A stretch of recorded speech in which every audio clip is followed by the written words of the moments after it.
Hello, everyone. Welcome back to Did It Work? My name's Nina, and today we're going to be doing another one of my recipes, peach crumble. Oh my goodness, my mouth waters just saying that. This is the little sister to my famous peach cobbler that I would make at home for my family and friends. So without further ado, I want to get started because I want to get to tasty. I am using two recipe cards, my peach cobbler and my crumble crisp recipe, because you combine them and you have peach crumble or peach crisp, whichever one you want to call it. I think they're the same. I'm not for sure the difference, quite honestly. So let's get started. First thing that we're always going to do is preheat our oven to 350 because that's what the recipe is going to call for.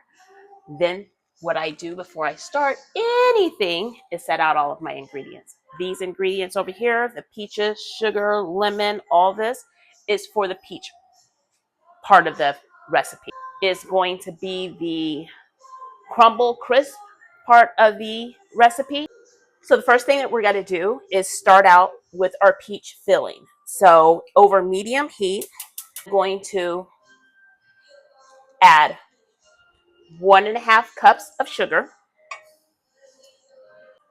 half a teaspoon of cinnamon, 2 tablespoons of cornstarch, half a teaspoon of vanilla extract, 3.5 tablespoons of butter, and I'm going to get the juice out of 1 lemon. I fork mine. I put it in there by sight and not by measurement. I take my fork and I go in there and I kind of move it around a little bit. You're going to see the juices running down the side. And I squeeze. And I go through and I move it a little bit more and I squeeze. So this might be a couple of teaspoons, honestly, that I've put in there. I know in the beginning I said to use 1.5 cups of sugar. That is the normal recipe. With today's recipe, I am using 1 cup of sugar and I'm using 2 tablespoons of agave. It's just something, it's more of a natural sweetener versus the process of the sugar, I believe. But it makes me feel better doing it this way. Either one will work. And of course, I have the peaches, and I am using 2 pounds of frozen peaches, not canned. I am very much against the canned peaches.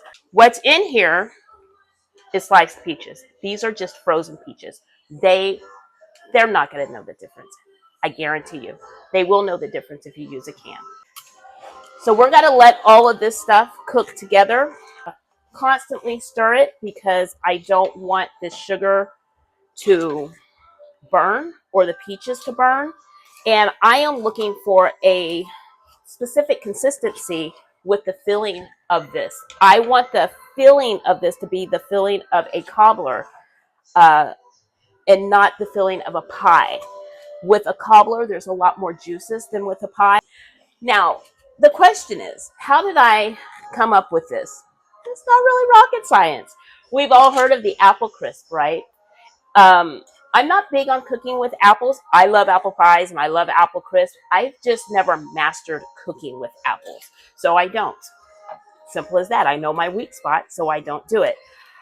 And I wanted a dessert one night. I believe one of my younger kids were there, either Marco or Lexi. I'm not for sure, but we wanted a dessert.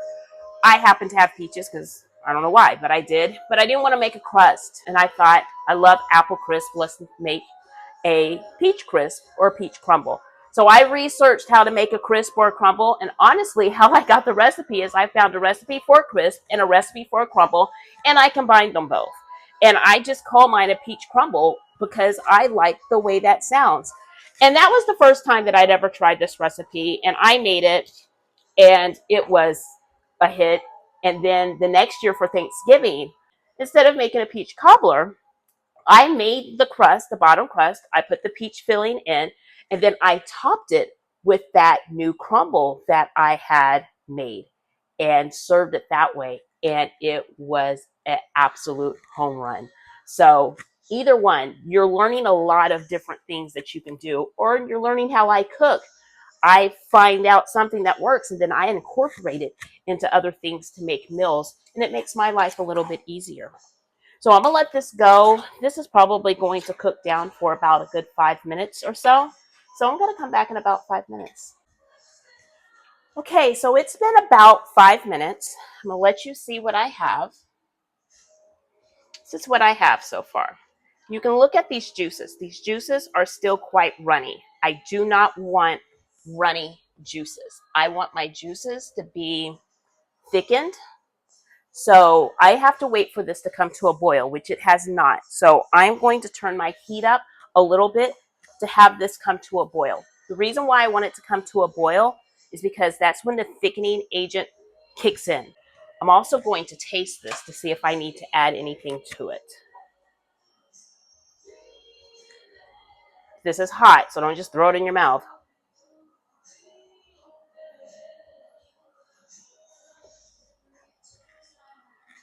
This is really good. It has the nice sweetness that I want to it, but I feel like it is missing a little bit of something. So I'm going to throw in a half of a capful, which is a half of a teaspoon of vanilla in there. And I'm also going to put in 1 shake of cinnamon. Not a whole lot, because I want that flavor to be wow.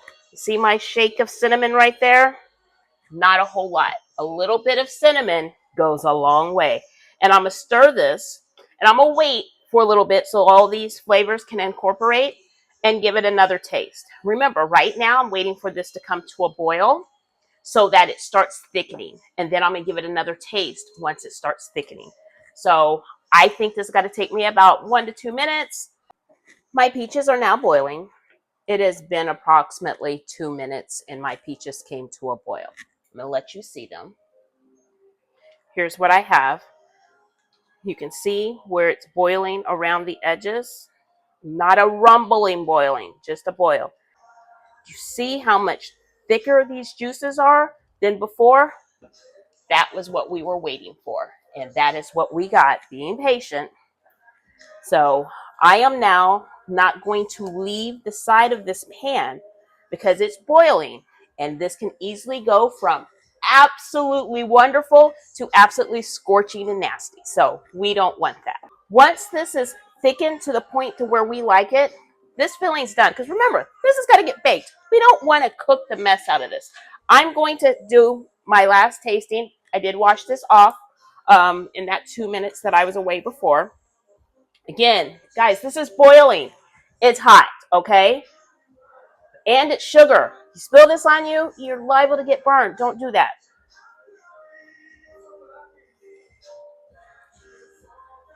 This is perfect. Absolutely perfect. So now the only thing that I'm waiting to do is have this sugar or this filling thicken up to the way that I want it. And you know what? It is. I like the thickness and the consistency of this. So I'm going to call it a day. I don't want this really thick like a pie. I want juices in here. I want active juices in here. So I'm happy with mine. I'm turning the fire off. We're going over to make the crumble. Okay, now we're with the crumble crisp part of this recipe. I've got my flour, 1.5 cup of flour, 3/4 cup of brown sugar, 1 cup of oats, half a teaspoon of cinnamon, half a teaspoon of salt,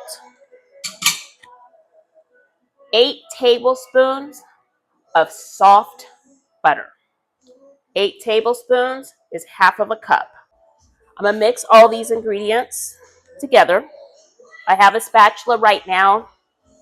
I'm going to end up using my hands. So here's another story for you. I don't know if you've noticed that when it comes to my recipes, I struggle giving you exact measurements. And that is because I learned to cook from my grandmother. And my grandmother was a pinch of this, a dash of this. When you saw me, I put in a half of a capful of vanilla. That was a measurement for me growing up. A palmful was a measurement. One shake was a measurement because my grandma always told me, you have to taste it. Just because it worked with these number of ingredients for me doesn't mean it's got to work for you. And that's true.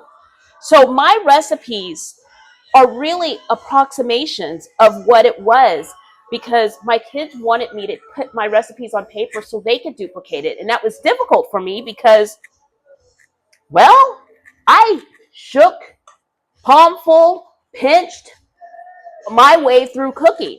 So when I finally decided to put these on paper, I would put what I thought in my hand, put it in a bowl, and then take a measuring utensil to figure out about how much it was, which is why everything for me is an approximate.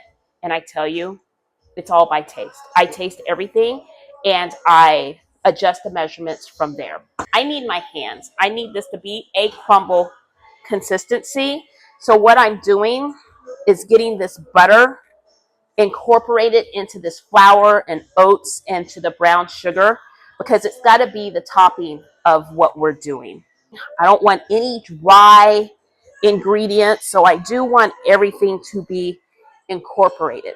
If you want to make this crumble ahead of time and store it in the baggie in the refrigerator, you can. Just don't put the butter in it.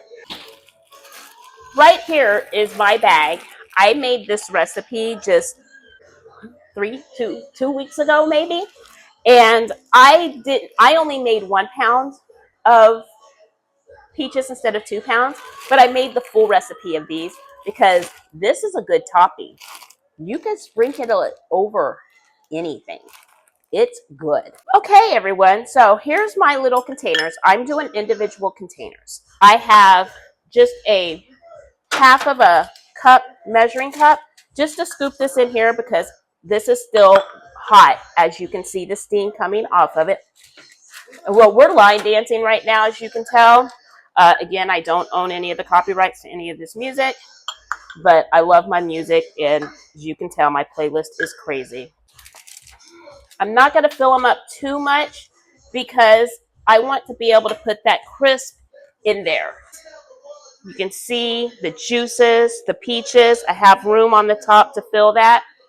Just got to use my hands to top these. See if I can get all of these in frame for you. And I'm putting topping on it. I'm putting these on a baking sheet, and I have the baking sheet lined with parchment paper. I usually line it with aluminum foil, but I was out of aluminum foil and I wasn't trying to run to the store. So I just used my parchment paper, and that's just for any of the filling that leaks out. Okay, so I have this on here, and I'm going to kind of pat this down just a little, not hard, just a little bit. You can see I have some that has spilt. And I'm just kind of patting it down. I want it to be all the way to the edge of this so that the filling is covered, so I can have as little bit of leakage on here as possible. It's going to leak. I usually always have a nice mess afterwards, which is why I have it on a baking sheet, because as I said, I like mine to have lots of juices in it. That is what makes it so good, is those juices that incorporate with this. I'm filling the last container I have. This one is actually a cast iron one that has an enamel or ceramic, I'm not for sure which one I'm trying to say, coating on it. As you can tell, I love my cast iron. And I'm just adding the leftovers just loosely on the top of the other ones. And then we are going into our 350-degree oven. Okay, because of the huge mess that I made, I did change the parchment paper that I had because I had so much of a mess.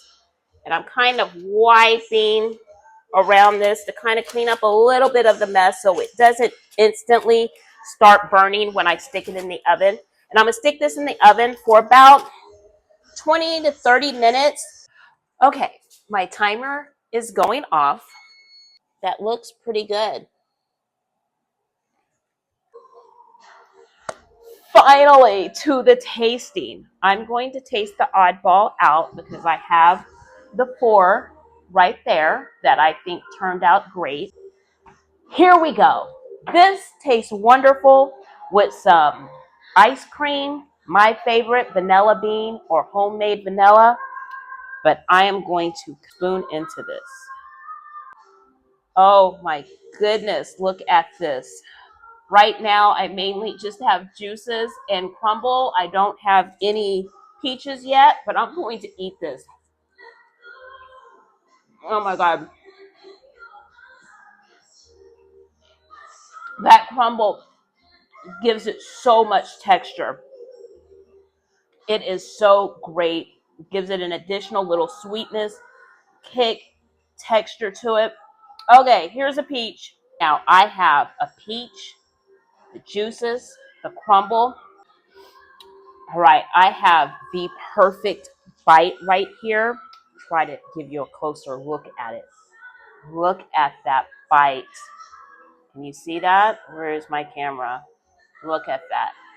Peach. Those juices, you see how wet that is in there? That's what's making this so good. Yes. Mmm.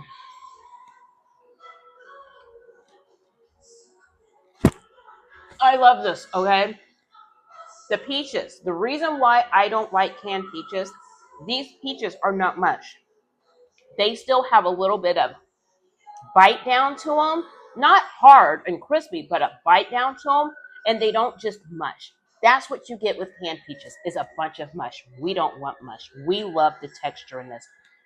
I've made this for years without the agave. And quite honestly, I really can't tell the difference if I have the agave in it. It's not overly sweet, has just enough tart from that lemon, that crisp crumble over it. I love the crumble on this. It gives it a different taste and elevates it a little bit. This can be a date night recipe that you give them, put some ice cream on it, you can share it, or this can just be whatever, I want something. Put it in there, cook it, eat it. This is great. Another bite. This is wonderful. Okay, before I keep eating another bite, you know what? I'm going to let you guys go.